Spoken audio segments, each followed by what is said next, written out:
Syria's opposition mulls over whether or not to take part in the Geneva II talks due to take place next week. Talks that would be the first face-to-face meeting between the opposition and the Syrian regime since the start of the civil war. In South Sudan, Bor is recaptured after forces loyal to the president, Salva Kiir, defeat an army of more than 15,000 rebels. It is the fourth time that the town has changed hands since the start of the conflict 5 weeks ago. And a minister's wife is found dead in a New Delhi hotel. She suffered an unnatural death, according to authorities. This comes on the heel of an apparent Twitter spat over an alleged affair. Those are the headlines. You're watching France 24. Thank you for being with us. Our top story this hour. It is just a few days to go now before the Geneva II peace talks open in Switzerland. Talks that are aimed at setting up a transitional government in Syria that would seek a way out of the conflict that has killed more than 130,000 people since March 2011. Yesterday, Damascus offered concessions, including a ceasefire plan for Aleppo and a prisoner exchange with rebel forces. Concessions quickly dismissed by the American Secretary of State. Now it is the opposition that is gathered to try to decide whether or not to take part in the talks. The Syrian National Council is under serious pressure from the international community to take part, but internal divisions are making its participation far from certain. Together, but divided. After days of discussions, Syria's exiled opposition is set to decide whether or not it's prepared to join international peace talks in Switzerland next week. But the 120-member organisation will have to overcome its own arguments first. The group includes representatives backed by Qatar and others by Saudi Arabia. Earlier this month, 44 pro-Qatari members walked out of a coalition meeting. They say they won't attend the talks dubbed Geneva II unless they receive assurances their key demands will be met. Among them, that Syrian President Bashar al-Assad will not be part of any transitional government. Away from the fighting in the camp, the opposition are also in danger of losing legitimacy at home. Despite having the support of the international community, the coalition doesn't hold much weight with the rebels on the ground. They are legitimate representative of the Syrian people, but inside the country, the powerful Islamist groups, which are now they gaining more power and power, they really don't recognize the oppositional group outside the country as a legitimate representative of the Syrian people. Some rebel groups say that since the coalition is in exile, it doesn't understand the complexity of the situation on the battlefield. Their cause is further complicated by radical Islamist groups such as the Al-Nusra Front and ISIS.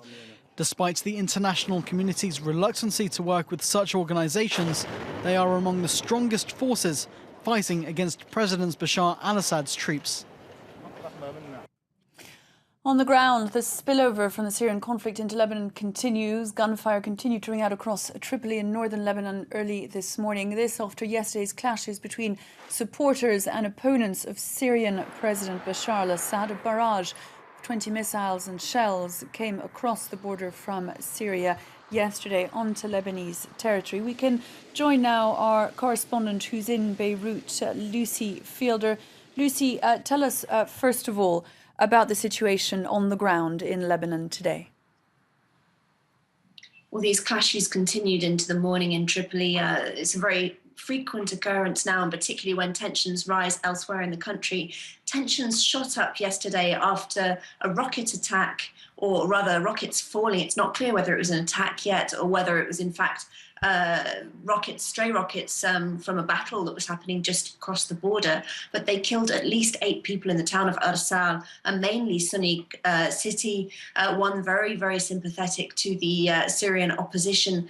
And at least 6 of those killed were children, 4 of them from the same family. Straight after that happened in Tripoli, also a mainly Sunni town, there was a lot of shooting in the air, tensions shot up. Shortly after that, a man died, an Alawite man died in hospital of his gunshot wounds sustained in Tripoli. It's not clear whether in that same shooting, but the fighting between the Sunnis and the Alawites has been going on for many years, but since the Syrian crisis has become particularly bad. So that's what happened yesterday. These clashes broke out again in anger at this man dying in hospital and also at this event in Arsal. It's all, as you say, a sign that the Syrian crisis is increasingly leaking into Lebanon. It's got a very similar sectarian makeup here. The Sunnis are largely with the opposition. There's also a large Shiite community which supports Hezbollah, which has been fighting in Syria alongside the regime. So it's a very, very tense situation here at the moment. Well, Lebanon, as much of the rest of the region, of course, Lucy, looks on to see what will happen in Geneva next week, whether some sort of a beginning of a resolution will be found. The key question, of course, today is whether the Syrian opposition will choose to take part.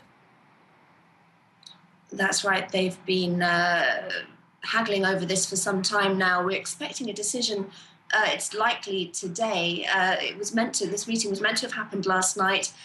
Much of the evening was spent trying to persuade the 44 Qatari-backed members of the Syrian National Coalition to return to the talks. They've been boycotting in part because of the Geneva conference and the support for going among some members, and because they want very strong concessions from the regime if they're to take part. So it's got off to a very bad start. The Syrian opposition, in a way, is in a very bad position. It's under pressure from rebels on the ground not to attend the talks, but it's under enormous pressure from the United States to take part in these talks. And of course, there's the whole debate as to how much they really represent anyone on the ground anyway. There are some moderate rebels that are linked to them, but others, Islamist factions, that are likely to take very little notice, whatever happens in Geneva. Lucy Fielder joining us live there from Beirut. Thank you very much indeed. The Taliban has claimed responsibility for a suicide attack that killed at least 21 people at a restaurant in Kabul yesterday. Desperate customers at the Taverna du Liban are said to have tried to hide under tables as one attacker detonated his suicide vest and two others stormed inside and opened fire. 13 of the victims were foreigners, among which 3 United Nations staff and the IMF's top representative in Afghanistan. In South Sudan, government forces have recaptured the key town of Bor in today's battle. Bor, which has changed hands no fewer than 4 times since the conflict began, was taken by troops loyal to the President Salva Kiir, troops who defeated an army of 15,000 rebels. Bor is the capital of Jonglei state and considered a key in the conflict that has gripped Africa's youngest nation for 5 weeks now. Sudan said today that it has recaptured Bor, the capital of Jonglei state, after nearly 3 weeks of rebel controls. There were successive major battles that took place, which killed the generals that we heard about before the government forces were able to defeat the rebel forces, about 15,000 of them, including the armed civilians known as the White Army. So the government is now saying that the momentum is on its side and it is on course to recapture the only rebel-held place in Malakal, the oil-producing state. In Yemen, an Iranian diplomat has been killed in a drive-by shooting in the country's capital, Sana'a. It's the latest attack on Iran's diplomatic corps in the Middle East in recent months. According to Iranian state television, the economic attaché was martyred as he was driving and suffered 4 gunshot wounds to the chest and stomach. He died in hospital. Iran's foreign minister has said that Iran is ready to reach a final agreement over its nuclear program far more quickly than initially planned. Last week, the so-called P5+1 world powers and Iran agreed to make Monday the start of implementing the terms of a preliminary nuclear deal that was struck between the countries in November. The deal is set to last 6 months and will see a freeze on Iranian nuclear activity in return for a suspension on sanctions. During that period, negotiators are to craft a final settlement that the Iranian foreign minister said should come more quickly. We believe that this comprehensive plan should be negotiated far more quickly and then implemented. Within the first initial months of talks, we're ready to reach a result quickly because we believe that Iran's nuclear program is completely peaceful. Officials are to announce this afternoon the results of last week's constitutional referendum in Egypt. Initial tallies suggest that the two-day referendum passed with an overwhelming majority, and what the military-installed government said is a strong stamp of approval for its overthrow of the Islamist President Mohamed Morsi back in July. The real question, though, will be that of turnout, which will be closely watched by the army chief Abdel Fattah al-Sisi, who's looking for an indication of support for a possible presidential bid. A pre-dawn stampede has killed 18 people in Mumbai. This is tens of thousands gathered to mourn the death of a Muslim spiritual leader.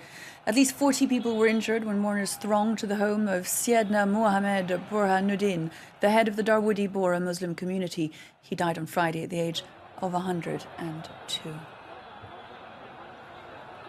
Authorities in India say that the wife of one of the country's top politicians died an unnatural death. Sunanda Pushkar was found by her husband, the Indian minister Shashi Tharoor, on Friday evening. The couple had been involved in a public scandal on Twitter earlier in the week.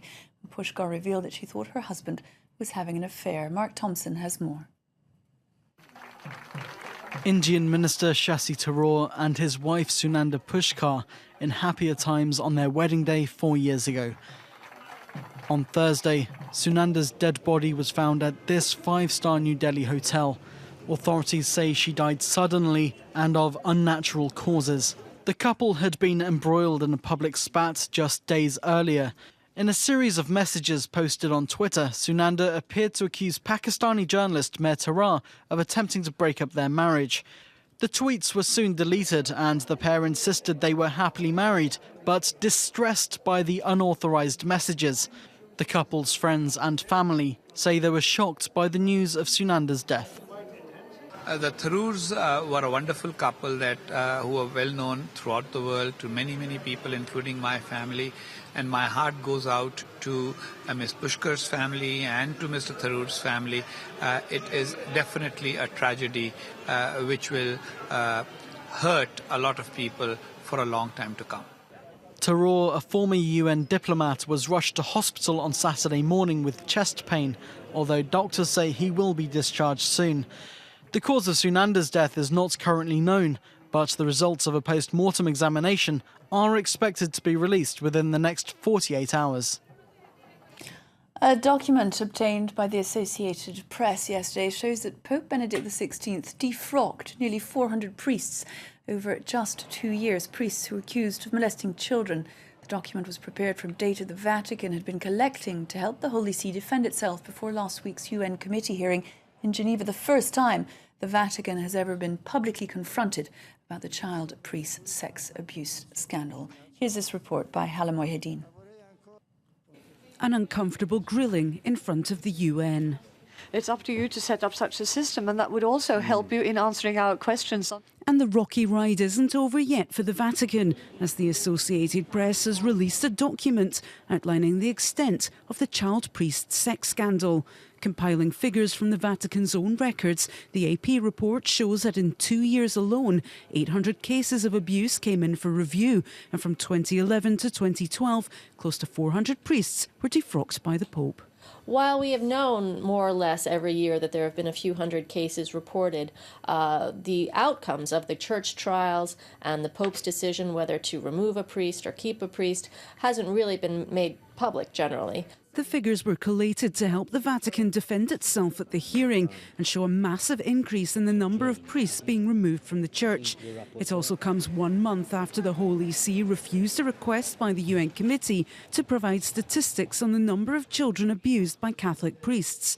Prior to Pope Benedict XVI taking action, bishops routinely moved problem priests from parish to parish rather than turning them into police. For campaigners, this lack of transparency underlines criticism of the way the Vatican has handled the crisis. If Pope Francis and the Vatican officials were sincere in wanting to bring about change, they would turn over all their records that they have about sex crimes to police. The Vatican has long insisted local law enforcement is responsible for abuse of priests, but have admitted that they need to do more to tackle child abuse in the church. I'll be back with another look at the very latest headlines in a quarter of an hour's time. Do stay with us.